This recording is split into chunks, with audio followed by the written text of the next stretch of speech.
Welcome to BC study circle. నేను మీ Nagaraj sir. National ఆంబ్లం, జాతీయ చిహ్నం ఇక్కడ మనం చూడొచ్చు. జాతీయ చిహ్నం మన గర్వం, మన ప్రతీక, జాతీయ చిహ్నం. ఇక్కడ జాతీయ చిహ్నాన్ని మనం చూసుకున్నట్టయితే ఇది అశోకుని సారనాథ్ స్తూపం నుంచి తీసుకోవడం జరిగింది.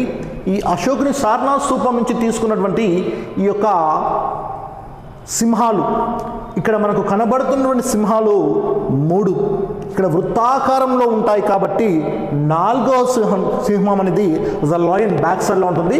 బట్ ఇక్కడ ఉండేటువంటి సింహాలు 4 సింహాలుగా మనం చెప్పుకోవచ్చు.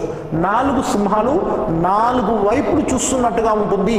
ఇది దేశ శక్తికి, ధైర్యానికి, యాజ్ అ కాన్ఫిడెన్స్, ఆత్మవిశ్వాసానికి గర్వంగా చూపించుకోవచ్చు అని చెప్పడం జరుగుతుంది. మరి ఈ యొక్క మనకు సంబంధించినటువంటి ఆమ్లాన్ని ఈ యొక్క ఆమ్లంగా జాతీయ చిహ్నంగా మనం తీసుకోవడం జరిగింది. దీంట్లో మనం చూసుకున్నట్లయితే ప్రతి జంతువు కూడా ఇందులో ఉన్నటువంటి 4 సింహాలు 4 దిక్కులను చూపిస్తుంటుంది. అదేవిధంగా శక్తికి, ధైర్యానికి, గర్వానికి ప్రతిరూపాలుగా మనం చూపెట్టవచ్చు. మరి అదేవిధంగా మిగతా జంతువులు కూడా ఒక్కొక్క దానికి ఒక్కొక్క ప్రత్యేకత ఉంది అని చెప్పవచ్చు. దీని కింది మార్గంలో మనం చూసుకుంటే దీంతో బేస్లో మనకి ఇక్కడ అశోక చక్రం ఉంది.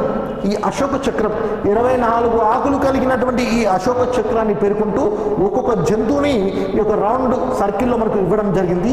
దీని కింద మార్గంలో మనం చూసుకుంటే సత్యమేవ జయతే. మనందరికీ కూడా తెలుసు సత్యమేవ జయతే, సత్యమే గెలుస్తుంది అనేటువంటి వాక్యం ఇక్కడ పేర్కొనడం జరిగింది. మరి చాలాసార్లు కాంపిటేటివ్ ఎగ్జామ్స్కి సంబంధించి అడిగినటువంటి ప్రశ్నగా మనం దీన్ని చెప్పుకోవచ్చు. సత్యమేవ జయతే అనేటువంటి పదం ఎక్కడి నుంచి తీసుకున్నాం? ఉపనిషత్తుల నుంచి తీసుకున్నాం. మరి ఏ ఉపనిషత్తు నుంచి మనం తీసుకున్నామంటే మాండకో ఉపనిషత్తు నుంచి మనం తీసుకోవడం జరిగింది.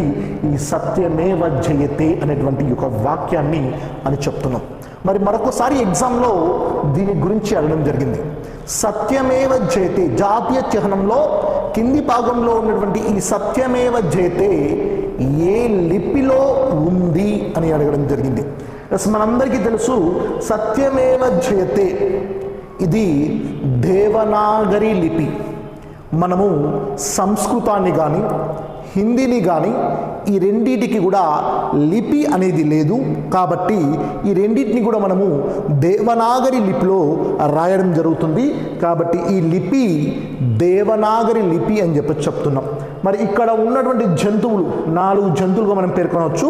ఆ జంతువుల వరుస క్రమంలో మనం చూసుకున్నట్టయితే మొదటిగా యాజ్ ఎలిఫెంట్, ఏనుగు గురించి మనం చెప్పొచ్చు. ఏనుగు గురించి మనం తెలవగానే యాజ్ అ స్ట్రెంత్, బలము, జ్ఞానము, యాజ్ అ సహనంకి ప్రతీకగా మనం చెప్పవచ్చు.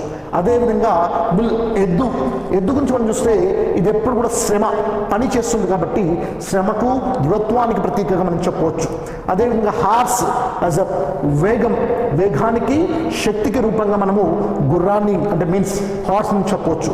As a lion is leadership, as a courage ధైర్యం గురించి, యాజ్ అ కాన్ఫిడెన్స్ అదేవిధంగా ఆత్మవిశ్వాసానికి ప్రతీకగా ఈ 4 జంతువుల గురించి మనం చెప్పుకోవచ్చు.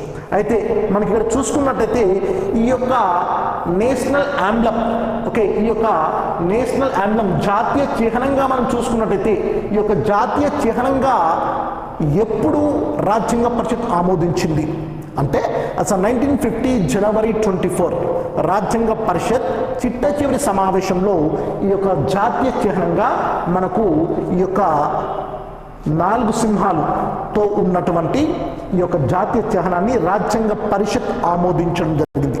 మనం ప్రత్యేకంగా దీన్ని ఎక్కడెక్కడ యూజ్ చేస్తుంటామంటే మనం యూజ్ చేసే కరెన్సీ నోట్ల పైన, అదేవిధంగా పోస్ట్ ఆఫీసెస్ అంశాలపైన, అదేవిధంగా యాజ్ అ సెంట్రల్ గవర్నమెంట్ కానీ స్టేట్ గవర్నమెంట్కి సంబంధించిన ప్రతి అంశాల్లో కూడా ఈ యొక్క నేషనల్ ఆంబ్లం ఈ యొక్క గుర్తుని మనము చూడవచ్చు. కాబట్టి ఇది నేషనల్ చిహ్నంగా మనకు నేషనల్ ఆంబ్లంగా మనం దీన్ని గుర్తించడం జరిగింది. రాజ్యాంగ పరిషత్ 1950 జనవరి 24న రాజ్యాంగ పరిషత్ దీన్ని ఆమోదించడం జరిగింది.